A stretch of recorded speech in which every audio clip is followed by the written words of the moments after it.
Le flash d'information locale, présenté par Laura Sahin. Bonjour à tous et bienvenue dans votre flash d'information sur Radio JM. Nous sommes le mardi 27 février et voici les titres de cette édition. Cette semaine, des discussions au niveau européen visent à imposer une visite médicale à partir d'un certain âge pour conserver son permis de conduire. Nous vous en parlions hier. Objectif, réduire de 100% la mortalité sur les routes à l'horizon 2050. Les Marseillais ont réagi à cette mesure potentielle au micro de Jordan Toiti. Disons que moi je trouve ça un peu idiot parce qu'il n'y a pas besoin d'être vieux pour faire des bêtises. Quand on est jeune, on en fait aussi. Pour ma part, j'ai 65 ans. Je suis chauffeur routier, je conduis des cars.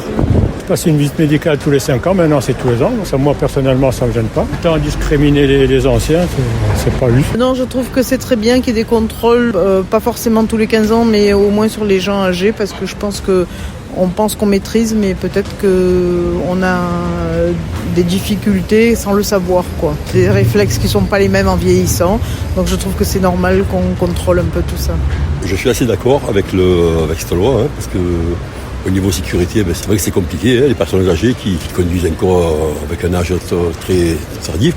Au niveau de la sécurité pour les gens, pour tout le monde, pour eux-mêmes et puis pour les gens, c'est préférable qu'ils passent une visite médicale tous les 7-8 ans, je sais pas, tous les combien, Et éventuellement, même à partir d'un certain âge, de ne plus les faire conduire. Moi, j'ai mon papa qui avait 85 ans, 86 ans. Je lui ai retiré les clés de la voiture. C'est moi qui l'ai amené chez le cardiologue, chez le médecin, Voilà, parce que je me rendais compte qu'il ne pouvait plus conduire. C'est plus raisonnable pour tout le monde. La guerre se poursuit entre Benoît Payan, le maire de Marseille, et Nicolas Pagnol, le petit-fils de l'écrivain, a fait savoir à la maison d'édition qui publie les livres de son grand-père qu'il refusait la publication de la photo de Benoît Payan dans les ouvrages distribués aux élèves de CM2 à Marseille. La ville prend acte de cette décision et ne comprend pas l'objet de cette polémique lancée par Nicolas Pagnol ce week-end sur le réseau social X. Ludovic Pernet veut lancer son laboratoire d'idées pour les municipales de 2026. Le vice-président de la région sud et délégué du parti de droite dans les 6e et 8e arrondissements veut construire un projet pour Marseille. Il veut réunir militants, élus et acteurs de la société civile. Premier rendez-vous prévu le 21 mars prochain.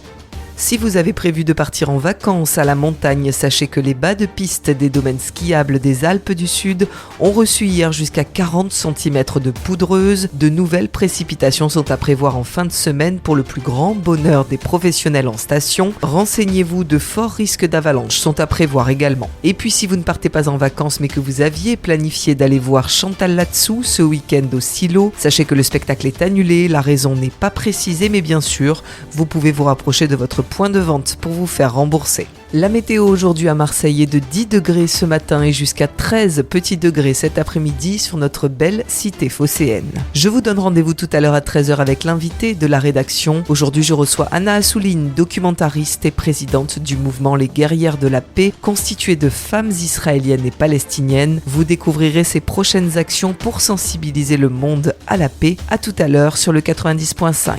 Et puis tout de suite après ce journal, c'est l'Instant Mag de Magali Barthès. La semaine dernière, Orange lançait la 6e édition de son dispositif Femmes Entrepreneuses en Provence-Alpes-Côte d'Azur et Corse. L'occasion de découvrir les 8 femmes sélectionnées pour bénéficier d'un accompagnement personnalisé pour la création ou le développement de leur projet d'entreprise. Magali Barthès était évidemment sur place à l'Orange Vélodrome. A tout de suite sur Radio JM.